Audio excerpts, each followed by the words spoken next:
विधान भवन नगर निगम में जलभराव की जांच की जाएगी।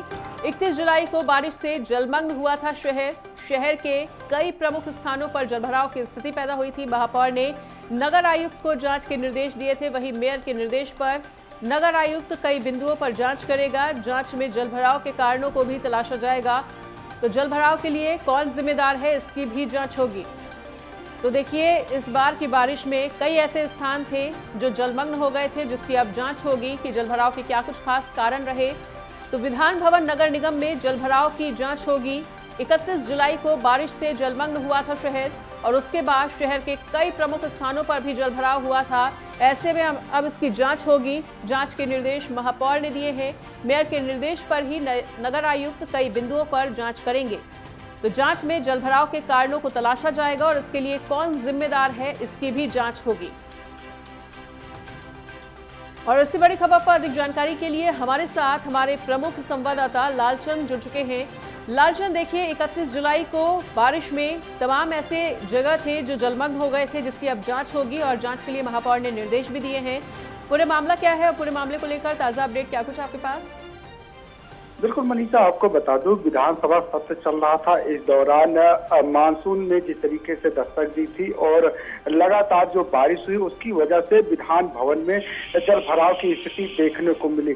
और नगर निगम ने भी इस जलभराव को लेकर जो है जांच के निर्देश दिए हैं। जिस तरीके से जो महापौर हैं सुषमा खरगवाल, उनके नेतृत्व में जो है निर्देश में जांच के आदेश दिए गए हैं। क्योंकि जब विधानसभा सत्र चल रहा था और इस दौरान तमाम जो उत्तर प्रदेश के जनप्रतिनिधि थे वो विधान भवन में थे, और इस दौरान देखने को मिला कि भारी बारिश हुई और विधानसभा के जो निचले वाले हिस्से हैं वहां पर जो है जलभराव की स्थिति देखने को मिली।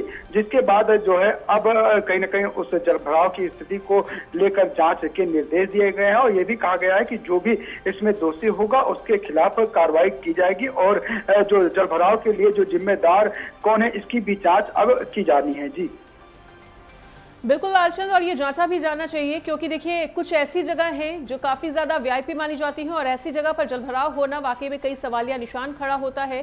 और महापौर ने और किस तरह के निर्देश दिए हैं और जांच के लिए कौन जिम्मेदार है, इसकी जांच में अगर कुछ पाया जाता है तो किस तरह की कार्रवाई का अंदेशा?